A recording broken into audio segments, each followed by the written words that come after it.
മത്സ്യത്തൊഴിലാളികൾക്ക് ഭയങ്കര പ്രയാസമാണ്.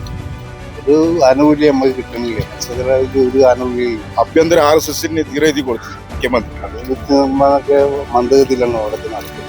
ജനങ്ങളായിട്ട് ഒരു ബന്ധമില്ലാത്ത ആളാണ് സ്ഥാനാർത്ഥി. LDFന്റെ സ്ഥാനാർത്ഥി എത്ര വർഷമായി എന്നറിയാം. അവിടെ LDFന്റെ കോട്ടയത്ത് ഈ പൊന്നാനി മണ്ഡലം ഒരു വികസനം ഇവിടെ നടന്നില്ല.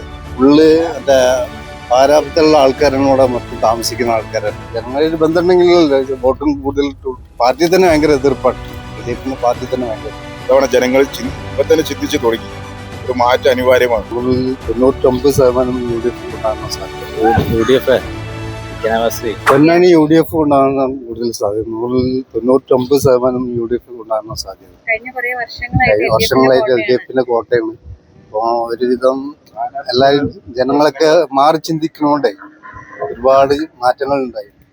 നൗഷാദിലാണ് കൊണ്ടുപോകാൻ സാധ്യത.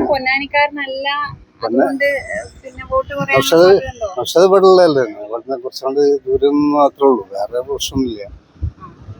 പിന്നെ നല്ല ജനങ്ങളായിട്ട് നല്ല ഇടപഴകുന്ന ആൾക്കാർ. നല്ല LDFന്റെ സ്ഥാനാർത്ഥി തന്നെ ഇവിടെ പ്രശ്നമാണ്. കാരണം ജനങ്ങളായിട്ട് ഒരു ബന്ധമില്ലാത്ത ആൾക്കാരാണ് സ്ഥാനാർത്ഥി. LDFന്റെ സ്ഥാനാർത്ഥി പാർട്ടി തന്നെ ഒരു ബന്ധമില്ലാത്ത ആൾക്കാരാണ്.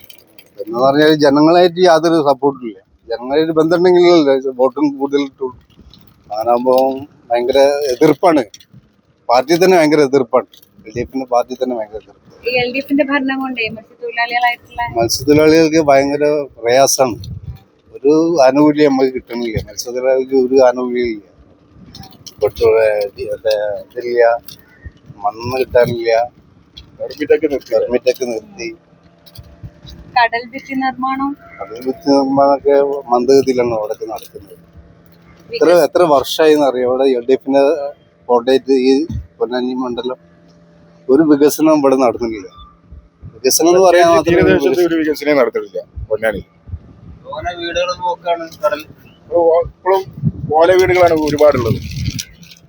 കടൽക്ഷോഭം ഇപ്പോഴും തീർക്കാൻ കഴിഞ്ഞിട്ടില്ല. കഴിഞ്ഞ വർഷം ഉണ്ടായിരുന്നു കടൽക്ഷോഭം. അതിനൊരു പരിഹാരം ഇതുവരെ കാണാൻ കഴിഞ്ഞിട്ടില്ല. ഒരു മാറി താമസിക്കാനുള്ള ഒരു ഇടം ഇവിടെ ഇല്ല. ഫുള്ള് മറ്റേ പാരാപ്തമുള്ള ആൾക്കാരാണ് ഇവിടെ മൊത്തം താമസിക്കുന്ന ആൾക്കാരാണ്. മാറി ചിന്തിക്കാന്ന് അറിയില്ല. അവരെ പാർട്ടി തന്നെ, അവര് LDFന്റെ പാർട്ടി തന്നെ എതിർപ്പുള്ള ആൾക്കാരാണ്. ഭിന്നതയാണ്, എതിർപ്പാണ്. സ്ഥാനാർത്ഥിനോട് നിർത്തി അന്ന് മുതൽ തന്നെ ഇവിടെ എതിർപ്പാണ്.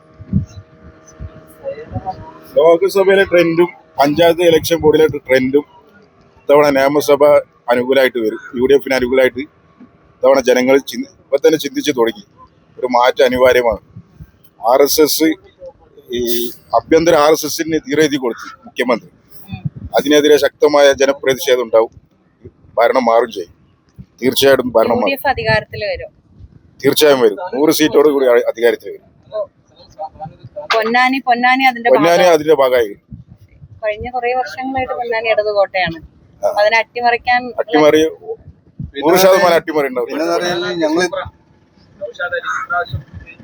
പിന്നെ ഞങ്ങൾക്ക് താനൂരിലുള്ള ആൾക്കാരാണ്. താനൂർ തന്നെ ഇവിടെ പൊന്നാനിയുമായിട്ട് ബന്ധമുള്ള ആൾക്കാരാണ്.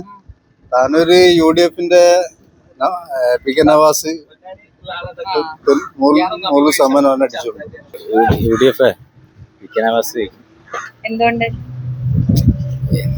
പറഞ്ഞു കഴിഞ്ഞാല് ഒരുപാട് വികസനങ്ങള് UDF കൊണ്ടുവരും. ഇതുവരെ ഉള്ളതില് പൊന്നാനിയിലെ ജനങ്ങൾ തൃപ്തരല്ല. മാറ്റം വരണം. അപ്പോ പിന്നെ അങ്ങനെ UDF വരികയാണെങ്കിൽ ഇവിടെ ഇനി ഒരുപാട് മാറ്റം വരുന്നു പ്രതീക്ഷിക്കുന്നുണ്ടോ? ഒരുപാട് പ്രതീക്ഷകൾ.